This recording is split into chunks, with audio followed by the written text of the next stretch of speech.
Hello guys, இந்த வீடியோல நம்ம பார்க்க போற மிக முக்கியமான டாபிக் குடி உரிமை. அது என்ன குடி உரிமை? ஒவ்வொரு நாட்டு மக்களும் ஒவ்வொரு நாட்டை சேர்ந்தவர்கள் அப்படின்னு சொல்லிட்டு நம்மளால எப்படி சொல்ல முடியுது? இப்போ ஒரு பீப்புளை நம்ம என்ன சொல்றோம் அப்படின்னா இந்திய குடிமக்கள்னு சொல்றோம். சில மக்களை என்ன சொல்றோம் அப்படின்னா அமெரிக்க குடிமக்கள்னு சொல்றோம். சில மக்களை என்ன சொல்றோம் அப்படின்னா இங்கிலாந்து குடிமக்கள்னு சொல்றோம். சில மக்களை என்ன சொல்றோம் அப்படின்னா ரஷ்ய நாட்டின் குடிமக்கள் அப்படின்னு சொல்றோம். அப்போ ஒவ்வொரு மக்களும் ஒரு நாட்டை சேர்ந்தவர்களா இருக்கிறாங்க. அப்ப அந்த நாட்டை சேர்ந்ததுனால அந்த மக்களுக்கு என்ன பண்ணப்படுது அப்படின்னா ஒரு உரிமை வழங்கப்படுது. அதுதான் என்னதுன்னா குடியுரிமை அப்படின்னு சொல்றாங்க. இந்த குடியுரிமை யாருக்கு வழங்கப்படுது அப்படின்னா மக்களுக்கு வழங்கப்படும். யாரு இந்த குடியுரிமையை வழங்குறாங்க அப்படின்னா அந்தந்த நாட்டினுடைய அரசியல் அமைப்பு, அந்தந்த நாட்டினுடைய அரசியல் அமைப்பு என்ன பண்ணுது அப்படின்னா வழங்குது. இதுதான் என்ன அப்படின்னா குடியுரிமை அப்படின்னு சொல்லுவாங்க. இந்த குடியுரிமை அப்படிங்கிறது எல்லா நாட்டிலையும் ஒரே மாதிரி தான் இருக்குமான்னு கேட்டீங்க அப்படின்னா குடியுரிமைக்கான அர்த்தம் எல்லா நாட்டிலையும் ஒண்ணுதான். ஆனா அந்தந்த நாட்டினுடைய அரசியலமைப்பு வழங்கக்கூடிய உரிமைகள் தான் என்ன ஆகும் அப்படின்னா மாறும் அப்படின்னு சொல்லப்படுது. இப்போ குடியுரிமைனால மக்களை இரண்டு வகையா பிரிக்கிறாங்க. எப்படி பிரிக்கிறாங்க அப்படின்னா இப்போ சிட்டிசன், இவங்கதான் யாரு அப்படின்னா குடிமக்கள் அப்படின்னு சொல்லுவாங்க. இவங்களை இரண்டு வகையா பிரிக்கிறாங்க. யாருலானா ஒருத்தர் சிட்டிசன், இன்னொருத்தங்க யார் அப்படின்னா ஏலியன். அதாவது ஒருத்தர் யார் அப்படின்னா குடிமக்கள், இன்னொரு பர்சன் யாருன்னா ஏலியன். அப்படின்னா வேற்று கிரக வாசிகள் கிடையாது. அதோடைய அர்த்தம் எதுக்காக ஏலியன் அப்படின்னு சொல்லக்கூடிய ஒரு வேர்டு அங்க வச்சிருக்காங்க அப்படின்னா அந்த நாட்டிற்கு தொடர்பில்லாத மக்கள். வேற்று கிரக வாசிகள் அப்படின்னு நம்ம எப்படி சொல்றோம்? இந்த பூமியை சாராத உயிரினங்களை தான் வேற்று கிரகத்தை சார்ந்தவர்கள் நம்ம சொல்றோம். அதனால அந்த நாட்டு மக்களுக்கு தொடர்பில்லாதவர்கள் அல்லது அந்த நாட்டினை சாராத மக்களை ஏலியன்ஸ். அதுக்கு தமிழ்ல அழகா சொல்லியிருக்காங்க வெளிநாட்டவர்கள், வெளிநாட்டவர்கள் அப்படின்னு சொல்லப்படுது. அப்போ சிட்டிசன்ல ரெண்டு வகை இருக்கு. ஒருத்தர் சிட்டிசன் அதாவது குடிமக்கள், இன்னொருத்தங்க ஏலியன் வெளிநாட்டவர்கள். இந்த ரெண்டு பேரையும் எப்படி நாம பிரிக்கலாம் பாருங்க.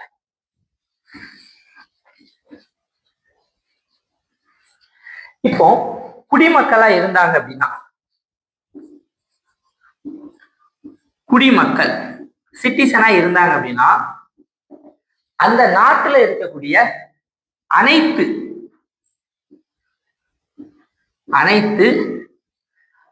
குடிமை மற்றும் அரசியல் உரிமைகளை அனுபவிப்பார்கள்.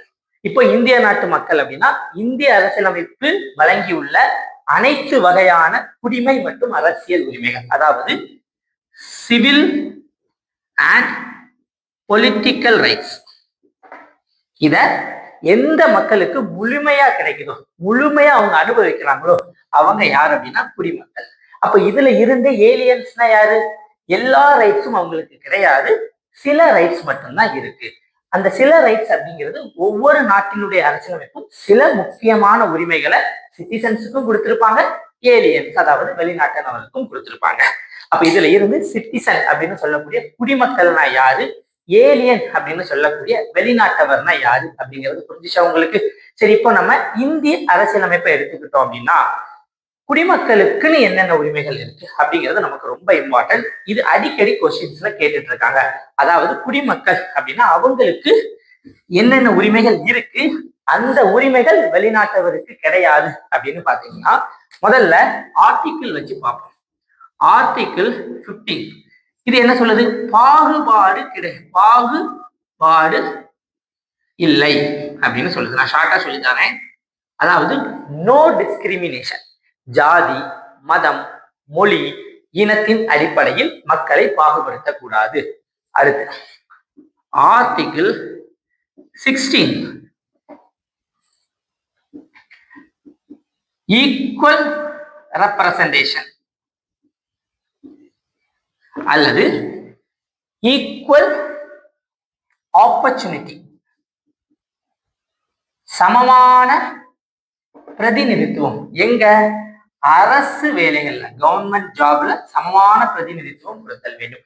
இங்கும் ஜாதி, மதம், மொழி, இனம் பாகுபாடு இருத்தல் கூடாது. அடுத்து சரத்து 19 சுதந்திர உரிமை.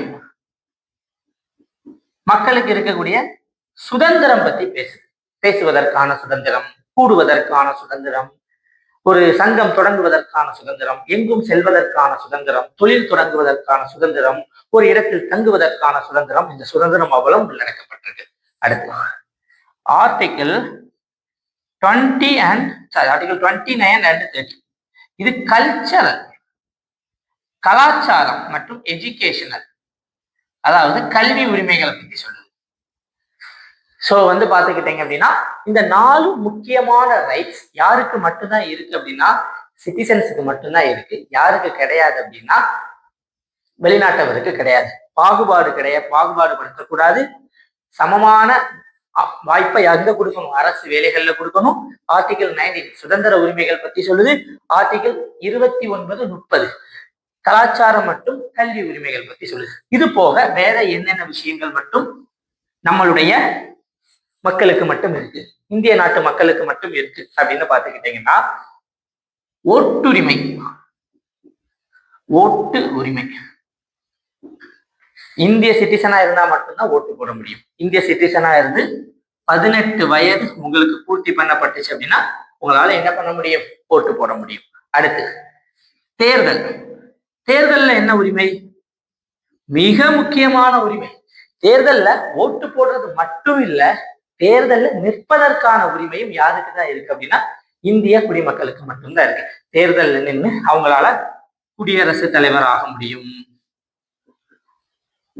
துணை குடியரசுத் தலைவர் ஆக முடியும், பிரதமர் ஆக முடியும்,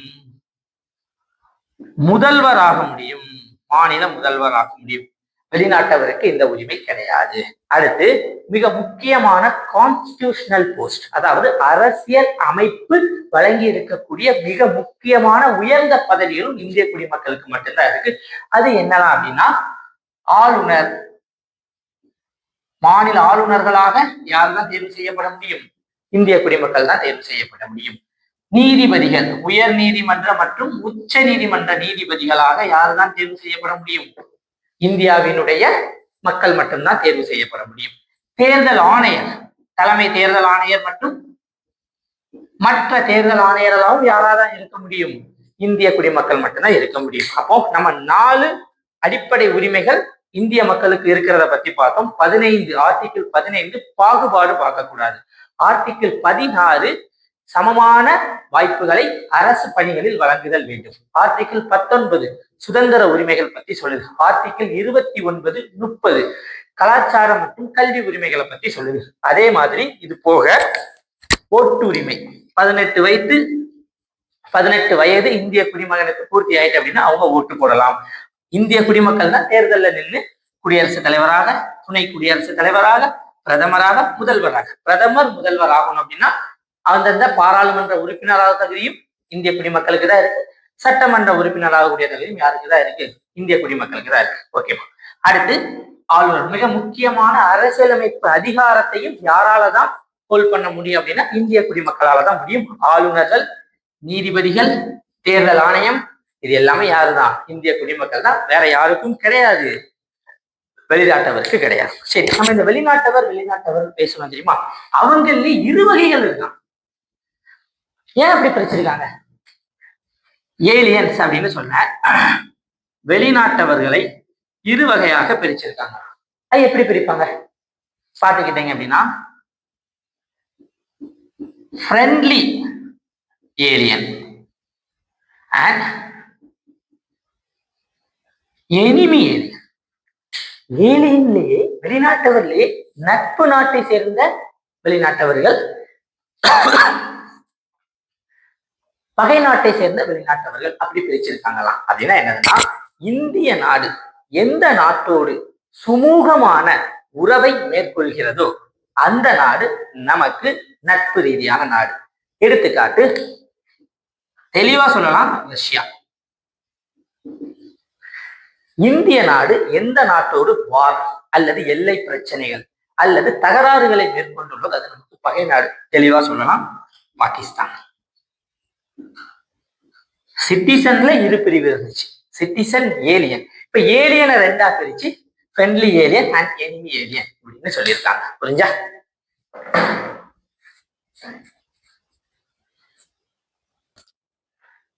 குடியுரிமையில அடுத்து நம்ம பார்க்க போறது என்ன அப்படின்னா, அரசியலமைப்பு விதிமுறைகள் என்னென்னலாம் இருக்கு, அது சம்பந்தமா நம்மளுடைய குடியுரிமையில என்ன சரத்துக்கள் கொடுக்கப்பட்டிருக்கு அப்படிங்கிறத பார்க்கலாம்.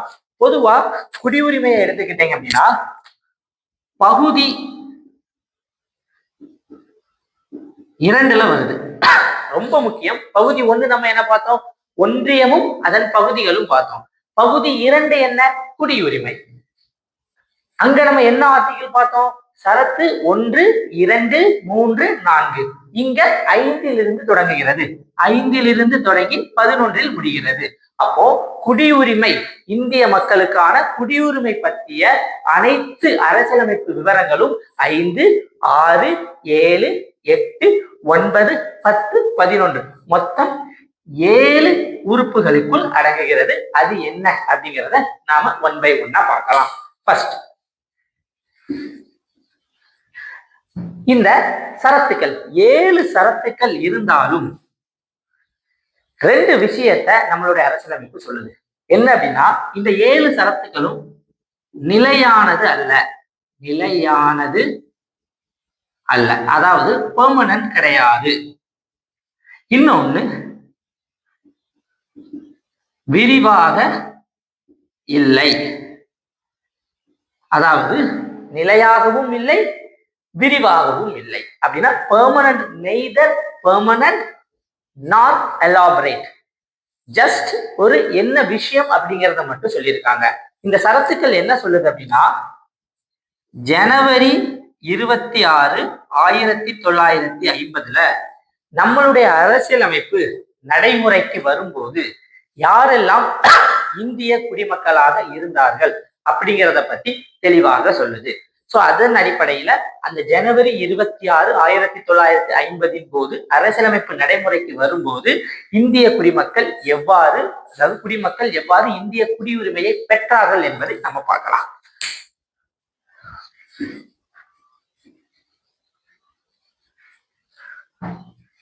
முதல்ல பாத்துக்கிட்டீங்க அப்படின்னா, சரத்து 5 ரொம்பலாம் படிக்க வேண்டாம். சின்ன சின்ன கீவேர்டை வச்சு நம்ம ஈஸியா அண்டர்ஸ்டாண்ட் பண்ணலாம். சரத்து 5 என்ன சொல்லுவாங்க அப்படின்னா, வசிப்பிடம், அதாவது டொமிசில். டொமிசில் அப்படின்னு சொல்லுவாங்க, அதாவது வசிப்பிடம். அதாவது ஒரு எக்ஸாம்பிள் சொல்றேன் பாருங்க. ஏ அப்படின்னு ஒரு பர்சன் இருக்காரு. இவர் இந்தியாவில் இருக்காரு. இவருக்கு ஜனவரி 26, 1950 இந்திய குடிமகன் ஆகணும். அப்ப இவருக்கு ஆர்டிகிள் 5 அடிப்படையில எப்படி குடியுரிமை கொடுக்கறாங்க அப்படிங்கிறத பார்க்கலாம். இந்த ஏங்கிற பர்சன் அல்லது அவருடைய பேரண்ட்ஸ் என்ன பண்ணிருக்கணும் அப்படின்னா, இந்தியாவில் பிறந்திருக்கணும். அவரோ அல்லது அவருடைய பேரண்ட்ஸோ என்ன பண்ணணும் அப்படின்னா, இந்தியாவில் பிறந்திருக்கணும். அல்லது அவரு ஜனவரி 26, 1950 5 வருடங்கள் முன்னாடி என்ன பண்ணிருக்கணும் அப்படின்னா, இந்தியாவில் வசிப்பிடம் வச்சிருக்கணும். இந்த 3 கண்டிஷன்ல ஒரு கண்டிஷன், இது அல்லது இந்த 3 கண்டிஷன்ல ஒரு கண்டிஷனை இந்த ஏங்கிற பர்சன் நிறைவு செய்தார் என்றால் ஆர்டிகிள் 5 அடிப்படையில் அவருக்கு இந்திய குடியுரிமை வழங்கப்படும். புரிஞ்சுச்சா? அவர் பிறந்திருக்கணும், அல்லது அவருடைய பேரண்ட்ஸ் பிறந்திருக்கணும், அல்லது அவர் ஜனவரி 26, 1950 முன்பாக என்ன பண்ணணும் அப்படின்னா, இந்தியாவில் வசிப்பிடம் வைத்திருக்கணும். அந்த வசிப்பிடத்தின் அளவு 5 வருடங்கள். அவருக்கு ஆர்டிகிள் 5 அடிப்படையில் என்ன வழங்கப்படும்? குடியுரிமை வழங்கப்படும்.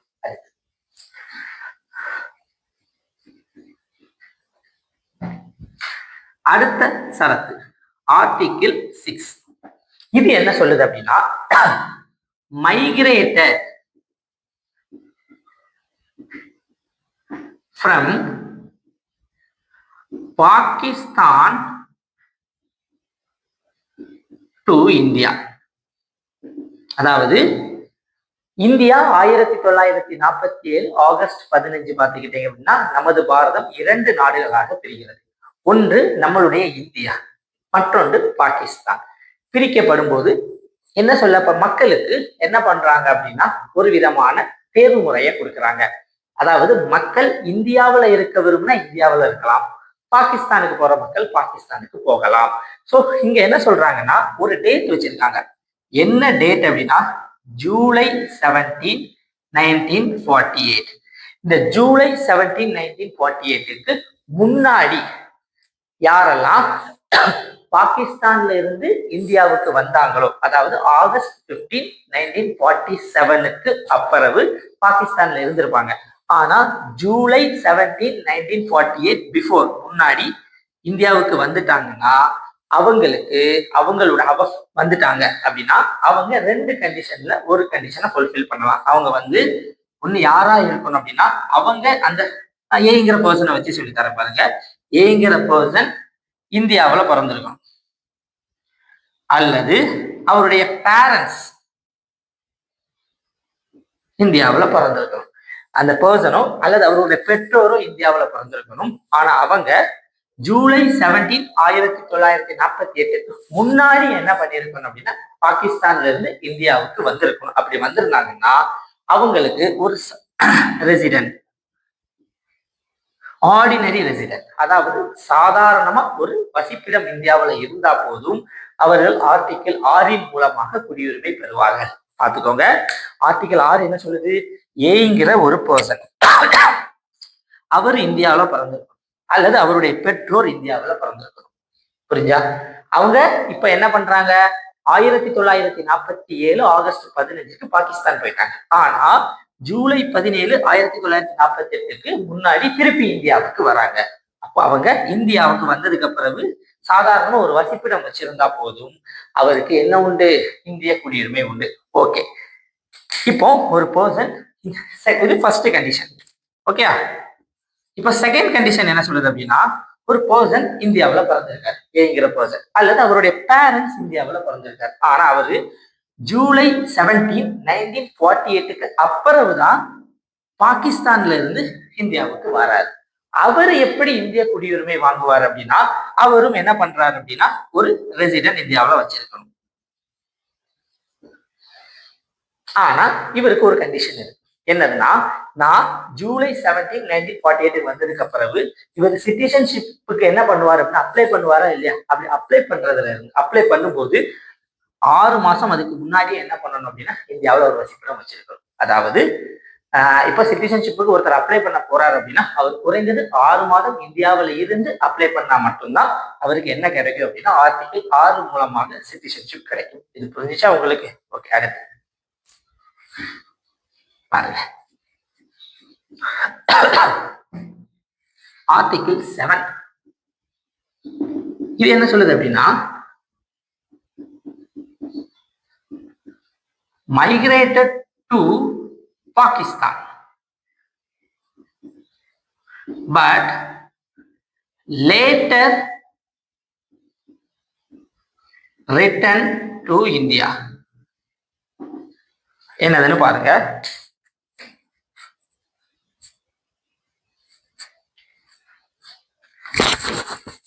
migrated to Pakistan but later returned to India. So பாகிஸ்தானுக்கு மைக்ரேட் ஆகி போயிட்டாரு, பாகிஸ்தான் பிடிக்கல, திருப்பி என்ன பண்றாரு அப்படின்னா இந்தியாவுக்கு வராரு. எப்படின்னு பாருங்க. இவங்க ஒரு டேட் வச்சிருக்காங்க. என்ன டேட் அப்படின்னா மார்ச் 1, 1947, மார்ச் இல்ல 1 மார்ச் 1947 அந்த டைம்ல பாகிஸ்தானுக்கு இந்தியாவில இருந்து பாகிஸ்தான் போயிட்டாரு. பட் பாகிஸ்தான் பிடிக்கல, திருப்பி என்ன பண்றாரு அப்படின்னா இந்தியாவுக்கு வராரு. இதுதான் என்னதுன்னா லேட்டர் ரிட்டர்ன் டு இந்தியா. இதை என்ன சொல்றாங்கன்னா மறு குடியேற்றம் அப்படின்னு சொல்றாங்க. ஸோ ரீசெட்டில்மெண்ட், அதுக்கு பேர் ரீசெட்டில்மெண்ட், விச் மீன்ஸ் மறு குடியேற்றம். ரீசெட்டில்மெண்ட் அப்படின்னு சொல்லப்படுகிறது, மறு குடியேற்றம் அப்படின்னு சொல்றாங்க. சரி, நீங்க சொல்லலாம் ஆர்டிகிள் 6ம் என்ன பண்ணுது? பாகிஸ்தான்ல இருந்து இந்தியாவுக்கு வரவங்களை பத்தி சொல்லுது. பட் அதே நேரத்தில் ஆர்டிகிள் 7ம் என்ன சொல்லப்படுது? திருப்பி இந்தியாவுக்கு வராங்க அப்படின்னு சொல்றாங்க. இந்த ரெண்டுக்குள்ள வித்தியாசம் என்ன தெரியுமா? ஆர்டிகிள் 6 அப்படிங்கிறது என்ன சொல்லப்படுது அப்படின்னா இப்ப இந்தியா பாகிஸ்தான் பிரியுது, பிரியும் போது ஒருத்தர் என்ன பண்றாரு அப்படின்னா பாகிஸ்தான் போயிடுறாரு. பிரியும் போது பாகிஸ்தான் போயிடுறாரு. அவருக்கு பாகிஸ்தான் பிடிக்கல, அதனால அவர் திருப்பி என்ன பண்றாருன்னா இந்தியாவுக்கு வராரு. ஆர்டிகிள் 7 என்ன சொல்லுது அப்படின்னா, இந்தியா பாகிஸ்தான் பிரியும் போது இந்தியாவில தான் இருக்காரு, பட் பாகிஸ்தானுக்கு போயிட்டு திருப்பி பாகிஸ்தான் பிடிக்கலன்னு இந்தியாவுக்கு வர்றாரு. அதுதான் ரீசெட்டில்மெண்ட். புரிஞ்சுச்சா இல்லையா? இதான் ஆர்டிகிள் 7க்கும் ஆர்டிகிள் 6க்கும் உள்ள வித்தியாசம். சரி, இப்போ ஒருத்தர் மறுகுடியேற்றத்துக்கு வரும்போது ஆர்டிகிள் 7 என்ன சொல்லுது அப்படின்னா, அவரு தனக்கு குடியுரிமை வேணும் அப்படின்னு என்ன சொல்லுவாரு, அப்ளை பண்ணுவாரா இல்லையா? அப்படி அப்ளை பண்றதுக்கு 6 மாசம் முன்னாடி வரைக்கும் இந்தியாவில் இருந்தா போதும். இது எப்படி சொல்லுது அப்படின்னா, ஜூலை 17, 1948 ஆஃப்டர், அதுக்கு அப்புறம் வந்தாங்கன்னு சொன்னா இல்லையா, அவங்களுக்கு எப்படி 6 மாசம் இந்தியாவில் இருந்து அப்ளை பண்றாங்களோ அதே மாதிரி இவங்களும் பண்ணணும். இதுதான் ஆர்டிகிள் 17. ஆர்டிகிள் 7. அடுத்து ஆர்டிகிள் 8.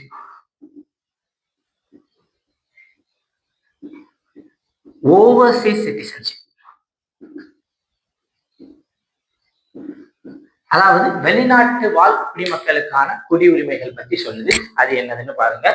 வெளிநாட்டு வாழ் குடிமக்களுக்கான குடியுரிமை என்னதுன்னா, இப்போ ஏங்கிற ஒரு பர்சன் இருக்காரு.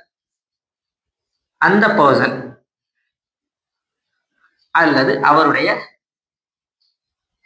பேரண்ட்ஸ் அல்லது அவருடைய கிராண்ட் பேரண்ட்ஸ், அவரு அல்லது அவருடைய பேரண்ட்ஸ் அல்லது அவருடைய கிராண்ட் பேரண்ட்ஸ் என்ன பண்றாங்க அப்படின்னா இந்தியாவில் பிறந்திருக்காங்கன்னு வைங்க. ஆனா இவங்க இப்ப இந்தியாவுக்குள்ள இல்லை. இவங்களுடைய ரெசிடென்ட் வசிப்பிடம் என்ன இருக்கு அப்படின்னா அவுட் சைடு இந்தியா, இந்தியாவுக்கு வெளியில இருக்கு. புரிஞ்சா இல்லையா? ஆனா பட் இவங்க பர்சன், அவரோ அல்லது அவருடைய பெற்றோரோ அல்லது அவருடைய தாத்தா பாட்டியோ என்ன பண்ணியிருக்காங்க அப்படின்னா இந்தியாவில் பிறந்திருக்காங்க. அதுவும் என்ன இந்தியா அப்படின்னா அன்டிவைடட் இந்தியா, இந்தியா பாகிஸ்தான் பிரிக்கப்படாத இந்தியா. அப்ப அதாவது என்னதுன்னா சுதந்திரத்துக்கு அப்புறம் அவங்களுடைய பகுதி பாகிஸ்தான்ல இருந்தாலும் பிரச்சனை இல்லை, பட் அன்டிவைடட் இந்தியா அப்படிங்கிற மீனிங்கை கொடுத்துருக்காங்க. அதாவது பிரிக்கப்படாத இந்தியாவில் அவங்க பிறந்திருக்கணும். பட் எங்க இருக்காங்க? அவங்க வெளிநாட்டுல இருக்காங்க. ஸோ அவங்க என்ன பண்ணலாம் அப்படின்னா, அவங்க எந்த நாட்டுல இருக்காங்களோ அந்த நாட்டுல இருக்கக்கூடிய கன்சுலார்னா என்னதுன்னா அங்க இருக்கக்கூடிய தூதரகத்துல அவங்க பதிவு பண்ணி இந்தியன் சிட்டிசன்ஷிப்பை வாங்கலாம். இவங்களுக்கு ஒரு கண்டிஷன் இருக்கு. என்ன கண்டிஷன் அப்படின்னா, இப்படி வெளிநாட்டுல இருக்கிறாங்களா இல்லையா, அவங்க இந்தியாவுடைய சிட்டிசன்ஷிப்பை வாங்கும்போது அது கான்ஸ்டியூஷன் ஜனவரி 26, 1950க்கு முன்னாடி இருந்தாலும் பிரச்சனை இல்லை, 1950க்கு பின்னாடி இருந்தாலும் பிரச்சனை இல்லை. இந்த ஆர்டிகிள் 8 வந்து ஓவர்சீஸ் சிட்டிசன். எதுக்காகனா, பிரிட்டிஷ் இந்தியாவுக்கு வந்ததுக்கு பிறகு நிறைய பேரை என்ன பண்ணாங்க அப்படின்னா அடிமைகளை வெளிநாட்டுக்கு கூட்டிட்டு போனாங்க. ஆனா பிரிட்டிஷ் இந்தியா விட்டு போகும்போது தாய்நாட்டுக்கு வரணும் அப்படிங்கிற எண்ணம் எல்லா மக்களுக்கும் இருக்குமா இல்லையா? அவங்களுக்கு இந்திய அரசியலமைப்பு என்ன பண்றாங்க அப்படின்னா ஒரு விதமான வாய்ப்பு கொடுக்குறாங்க. அதுதான் ஆர்டிகிள் 8. இப்போ இந்த 4 ஆர்டிகிளையும் ஒரு வேர்டை வச்சு நம்ம ஈஸியா படிக்கலாம். அது பாருங்க என்னது. ஃபர்ஸ்ட் எடுத்துக்கிட்டீங்கன்னா ஆர்டிகிள் 5, சிம்பிள் வேர்ட் டொமிசில், வசிப்பிடம். Article 6, simple word migrated from Pakistan, பாகிஸ்தானில் இருந்து மைக்ரேட்டட் ஆகி இந்தியாவிற்கு வந்தவர்கள். ஆர்டிகிள் 7, ரீசெட்டில்மெண்ட், மறுகுடியேற்றம். ஆர்டிகிள் 8, ஓவர்சீஸ் சிட்டிசன்ஷிப், வெளிநாட்டு வாழ் குடிமக்களுக்கான குடியுரிமை. இந்த 4 கீவேர்டு இருந்தா போதும், ஈஸியா நாம என்ன பண்ணிடலாம் அப்படின்னா இந்த ஆர்டிகிள் 5, ஆர்டிகிள் 6, ஆர்டிகிள் 7, ஆர்டிகிள் 8 ஈஸியா படிச்சிடலாம். ஸோ இந்த வீடியோ பிடிச்சிருந்துச்சு அப்படின்னா லைக் பண்ணுங்க, ஷேர் பண்ணுங்க. இதோடைய கண்டினியூஷன் அடுத்த வீடியோல வருது. இது போல பல வீடியோஸ் பாலிட்டி ரிலேட்டடா உங்களுக்கு வேணும் அப்படின்னா இந்த சேனலை வந்து சப்ஸ்கிரைப் பண்ணுங்க. தேங்க்யூ.